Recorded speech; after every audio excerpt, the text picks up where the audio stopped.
Ms. White, is your signature on that document? It is.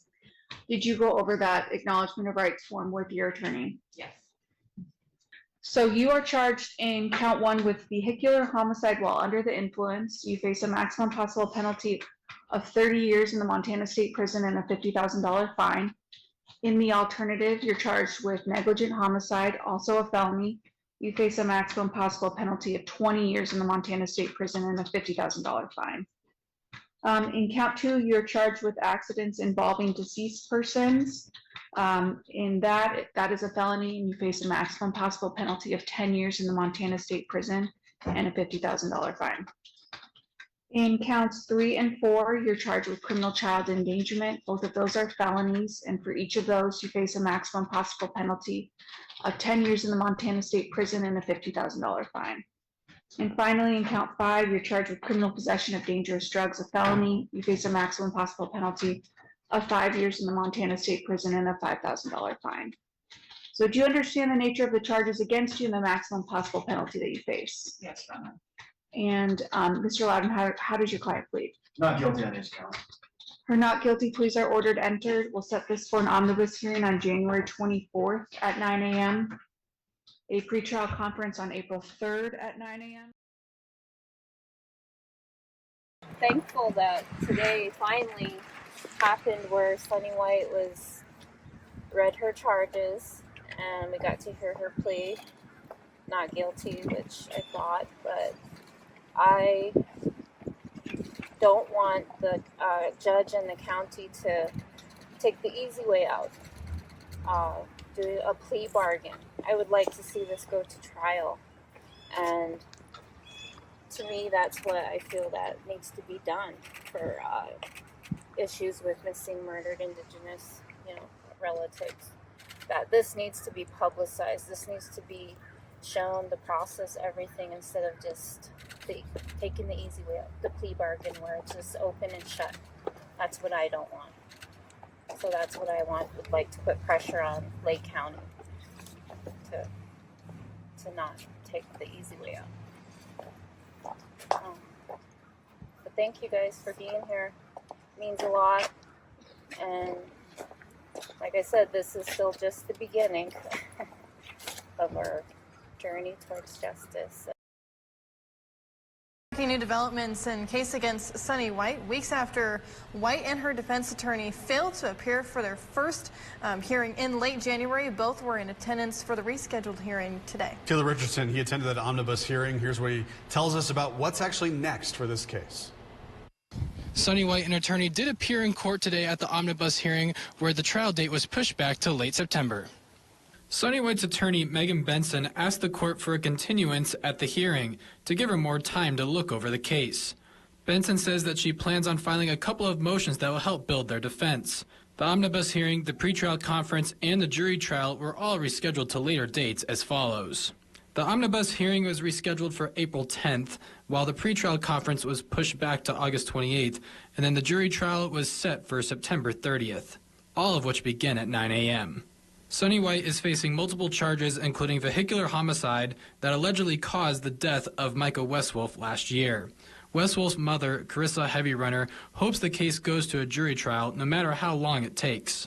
I look forward to it going to trial because I feel that that most families don't get to this point, and to me, a plea bargain would be an easy way out.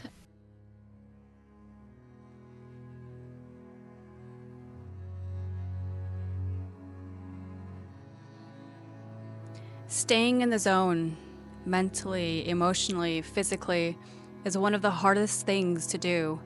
The road is just never smooth. The terrain is just always unpredictable. Just like in life. Just like in this fight for MMIP.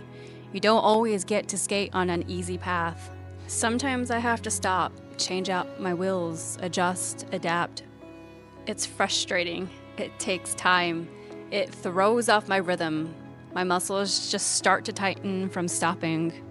My focus just shifts, my energy just dips, but I keep going. But this isn't just about skating. This is what it feels like for fighting for missing and murdered Indigenous people. The system throws obstacles in the way, hoping we'll slow down, hoping we'll stop. Delays, ignored cases, unanswered calls, missing evidence, another day, another month, another year with just no justice. They wait for us to burn out, to break down, to walk away. But just like I lace up, swap out my wheels and push forward, I refuse to stop. For every missing relative, for the families forced to fight against a system designed to fail them. Every time I change my wheels, it reminds me of them. How they have to keep adjusting, keep pushing, keep carrying the weight of injustice while the world expects them to move on. We move forward, but we demand justice, we demand action. The red handprint I wear isn't just a symbol, it's a statement, a reminder that this fight isn't over. The road may be rough, the system may try to wear us down, but we will keep rolling. We will keep speaking their names.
The justice system drags out cases, hoping victims and families will just lose hope. But we won't. They underestimate the strength of Indigenous people, the power of the MMIP movement.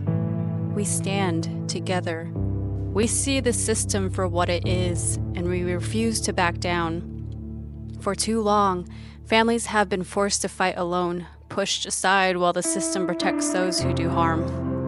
But we are still here. I skate to speak, to bring awareness, to keep those stories alive. The red handprint I wear isn't just a symbol, it's a demand for justice. It carries the names of those taken too soon. This is for Mika. This is for Carissa Heavy Runner, a mother who has turned her pain into a movement. Her strength, her resilience, her relentless fight for justice is what this system fears most. She is proof that no delay, no roadblock, no attempt to erase her daughter's story will stop this fight. This is for every stolen sister, brother, mother, father, and child, that we will not be silent.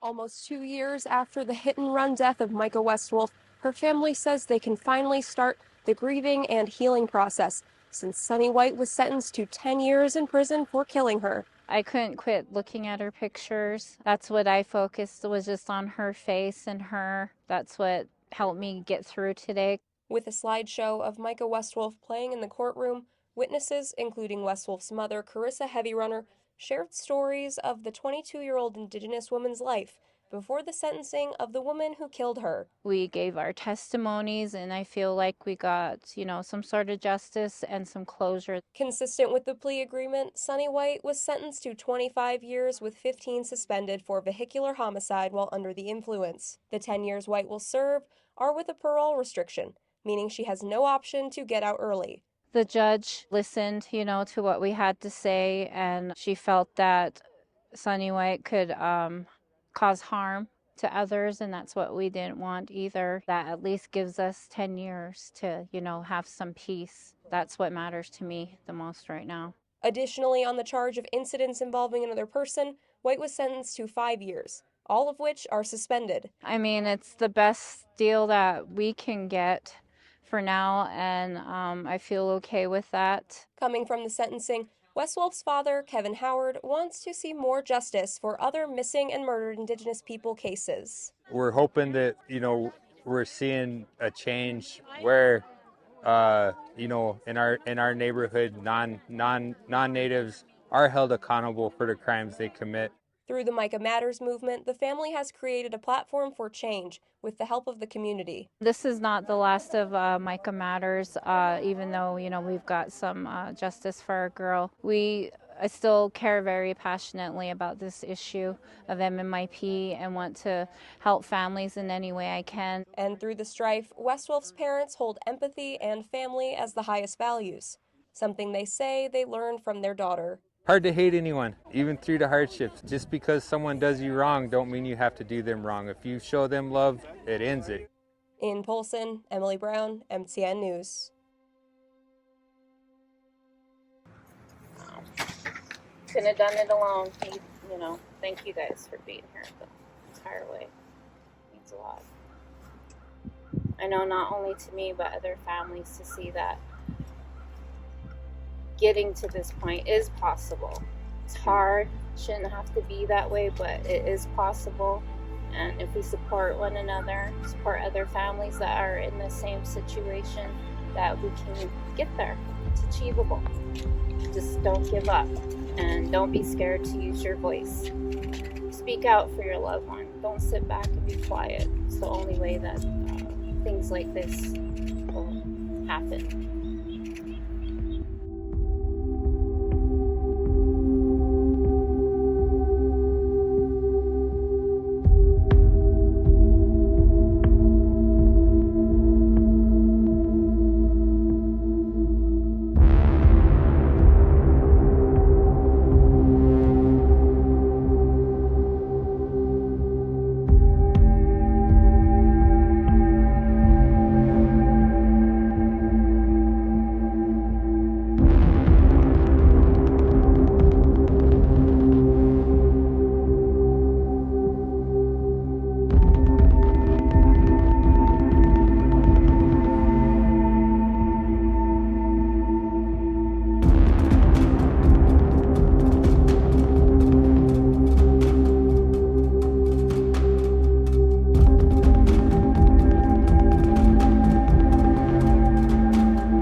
Stay right here. I've been waiting on this day for years. I'm home here in your arms.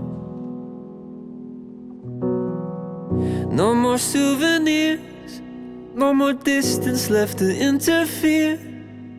I'm home here in your arms, and I'm never leaving. I told you from the start. Take me by the hand and I won't let go. Tell me once again what I already know. And for every moment in time, wherever I go, I want you by my side. Oh my love, when I look in your eyes, I see the rest of my life.